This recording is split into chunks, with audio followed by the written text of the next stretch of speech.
Hello and welcome to another episode of Eat, Smoke, Drink, France edition.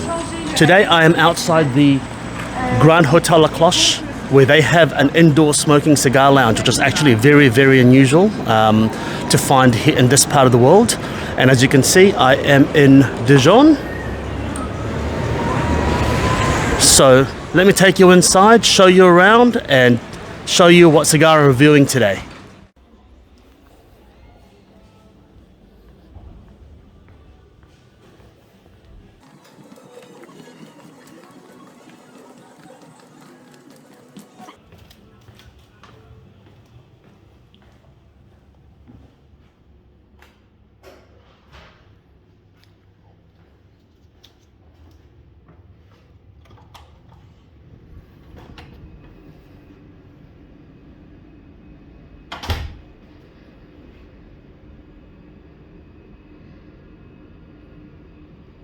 As you can see, quite a nice place. Nice view of the street over here. Plush couches. So this is where I'm going to smoke. This is the situation in this particular smoking room. Pretty luxurious looking hotel. Let me tell you about their drinks menu once I get it. So as you can see, I've taken you through the front of the Bar La Cloche. They call it the Bar La Cloche, and I've taken you through a little bit of a tour of the lounge itself. So the lounge sitting here behind me are beautiful French architecture, as you can see. And just a little background of this hotel. It's quite a historic hotel. It's actually part of the Owl Trail. So it so happens that they have a cigar lounge in here, and when in France, what are you going to do, right? I am in Dijon, the heart of Burgundy, and I thought to myself, I'm not going to review a whiskey because I am in Burgundy. So I am reviewing a Côte de Beaune, as a man would say. My accent's obviously pretty bad at the French words. Côte de Beaune, a red wine. I'm not a wine expert by any means, but I do appreciate a good wine as long as it's not too heavily oaked and overpowering wood profiles. And the cigar that I am reviewing today is the Undercrown 10. So Undercrown 10, a little background on that. The Undercrown is probably one of the best cigars, value for money as well, that's come out recently, and this is their 10th year anniversary. So to think that 10 years ago they came up with the first iteration of it.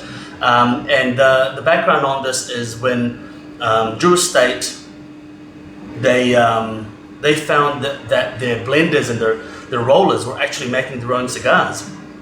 And they were like, oh, what are you smoking there? So they asked them to make them a cigar, and they were like, holy moly, that is a good cigar. And then the legend is born, and now they have multiple iterations of Undercrown, but this is a 10th. So I am presuming that there is some ballsier tobacco in here, as well as some older tobacco as well.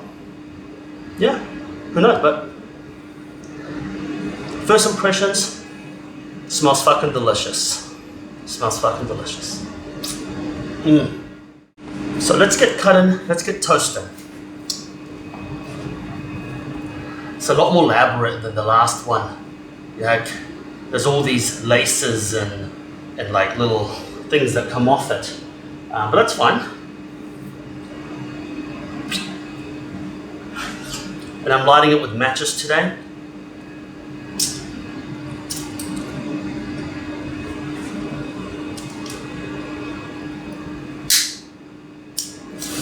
Ah, right, that's a horrible cutter.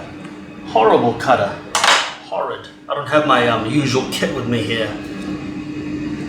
That is a horrible cutter. Almost butchered the shit out of that. Far out. Anyway.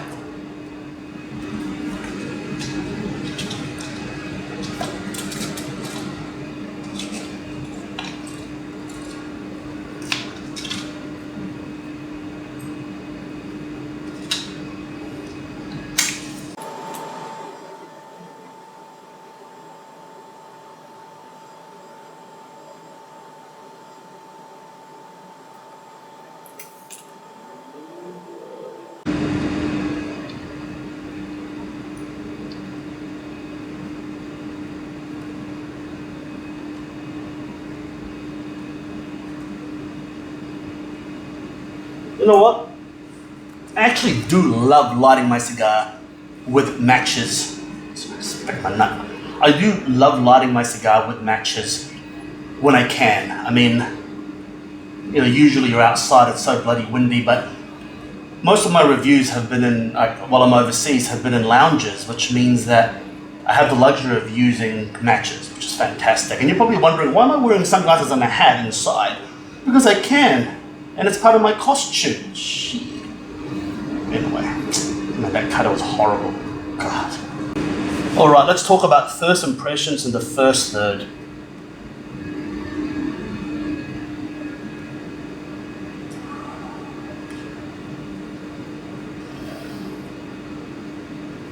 Smoke output, thick, chocolate, peppery, coffee, wow. Dry hay in the sun, granite, calcium content, like calcium carbonate, like a marble, chips on the ground that's been wet and drying in the sun. I don't know, I can't describe it, that's just what I associate with it.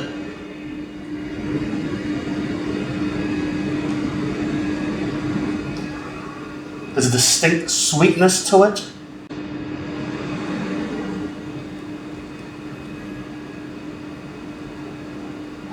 As you can see, the smoke output is absolutely huge. So look, first impression so far, it is a very ballsy cigar. Extremely rich, extremely oily, extremely heavy on the palate. So this is not a cigar, I mean, this is like a double Maduro or a triple Maduro with the biggest massive set of bull's balls, like big balls. You have to smoke it slow, you have to smoke it steady, and just calm down, or else it's gonna roll you over and kick your ass.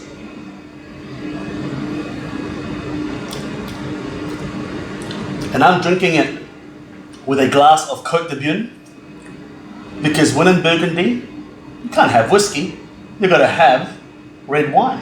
You gotta have wine. Burgundy is the epicenter, or one of the epicenters of wine. You know, you get Bordeaux, you get Burgundy, then you get Champagne, and Burgundy is one of the most famous wine regions of France. So, yeah. So I'm having, you know, win in France, win in Dijon.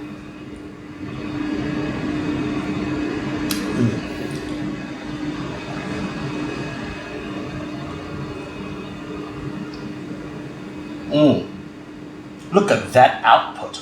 Holy crap. Holy crap, look at that output. It's actually insane. Like, the output is insane. Cinnamon, fruitcake, burnt sugar, burnt butter. That is the kind of notes I'm getting from this cigar. And I'm a big fan, a huge fan of the original Undercrown Maduro. Huge fan, absolutely huge fan. And so when this came out, I just had to review it.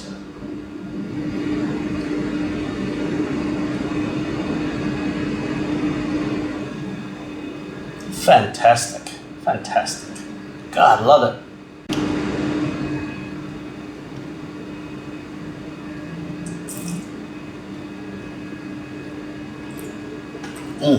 Perfect combination. The wine, the slight sweetness from the currants, just mixes so well with this Undercrown. I actually think that by pure luck, that is actually a perfect combination. See you in the second third, and let me tell you more about the cigar. Hello again. So we're at the second third now.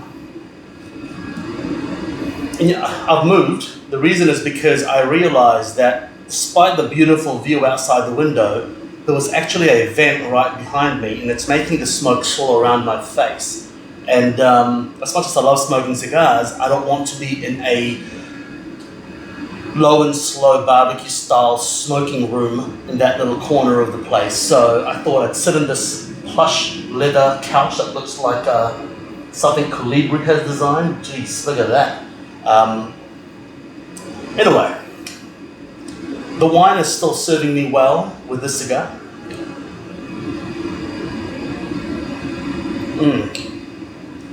Actually, let me recommend the berry flavors, the condensed red fruits,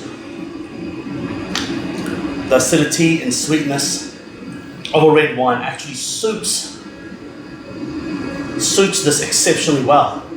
It tends to mellow and taper the ballsiness of the cigar. This cigar is no fluffing around. This is no fucking around. This cigar is a massive, massive flavor bomb of a cigar. If you haven't had it yet, you have to try it. But you have to smoke it slow and give it some respect.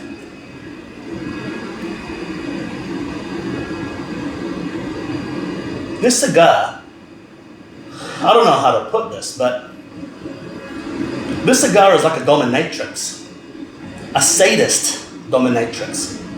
If you're not kind to it, it will slap you. If you're not kind to it and you don't respect it, it will slap you and spank you like a Singaporean rattan caning officer right after you vandalize the train. Yeah, that's nasty. So, I've been smoking this very slow, and the flavor profile has been exceptionally tapered in terms of progression. It's not building up to be hardcore, but just in that first third alone, I can already feel that it's going to exponentially grow into a serious smoke.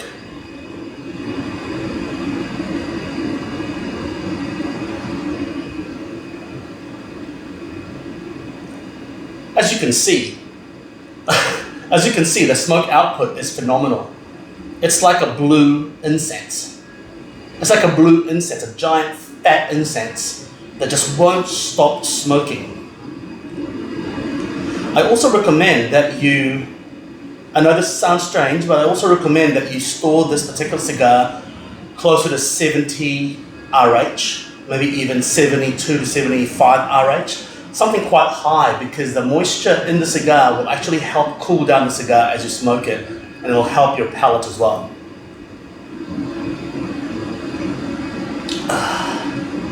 Burnt sugar still there, burnt butter, black pepper,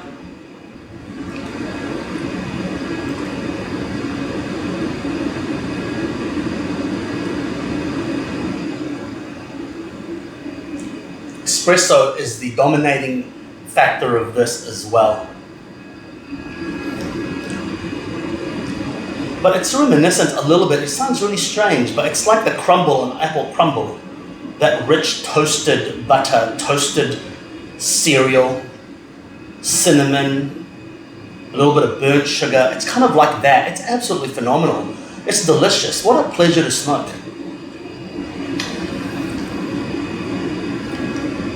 But I'm calling it right now. I'm going to call it in the second third. I'm going to call it, and I'm going to tell you, if you can get a box of this, you need to get a box of this. And I mean, I'm not saying you'd want to get a box of it. I mean, you need it like you need food. You need vitamins. You need oxygen. You need a box of this in your collection. Absolutely phenomenal. Like, just from the toothiness of the wrapper, you can see the veins. Look at that big, thick veins on this dark brown cigar. Okay, that sounded wrong. That came out wrong. Okay, no, it didn't come out wrong. It's exactly as I intended. It's absolutely intimidating, but absolutely astonishing.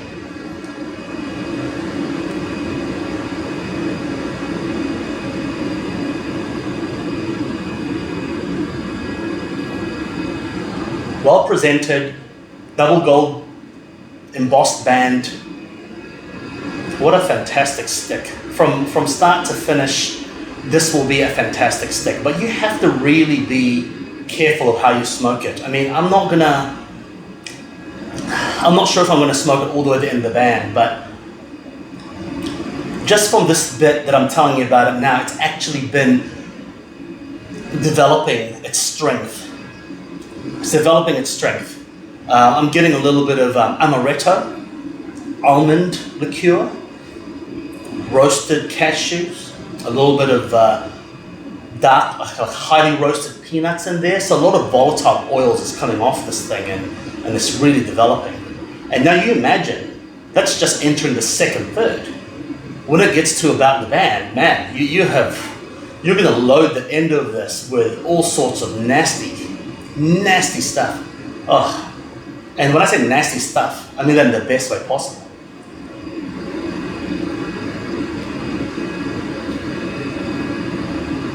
Now, recommended drinks pairings with this. I would say red wine has been quite good. Sweet wine would be quite good. Rum, sweet rum would be great. I wouldn't pair that with a super premium single malt. Largely because a super premium single malt, I think, would have nuances that would get lost in this giant set of balls that this cigar has. I would say, and this is blasphemous, but I would actually say this would go exceptionally well with a blended whiskey, a blended Scotch whiskey, or even, dare I say it, a Japanese whiskey would be quite nice with that. Because the Japanese whiskies tend to be quite sweet, although the Japanese whiskies could actually drown in that cigar. But look, I guess it's all about tastes. I'm just trying to describe to you what I think would pair nice with this, but something sweet and something that will balance the strength of that cigar would be actually perfect.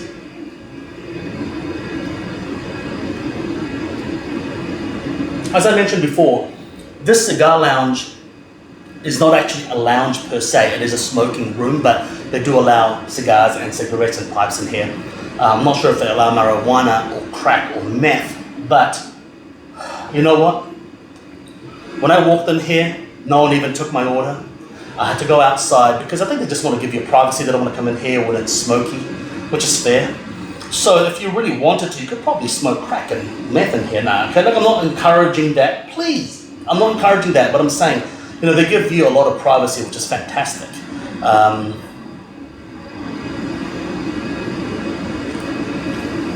Anyway, look, I'm calling it right now. I don't need to smoke that in front of you right to the end. I've smoked enough Undercrowns before to tell you what to expect from an Undercrown. Coffee, fruitcake spice, hay, a little bit of earthiness, burnt butter, chocolate, sweetness, exceptionally oily smoke. And it's going to get stronger and stronger and build because I'm already feeling that now. So yes, it gets a yes from me. I think you should get it. If you get a chance, get the cigar and let me know what you think. Until next time, make sure you eat, smoke, drink. Cheers.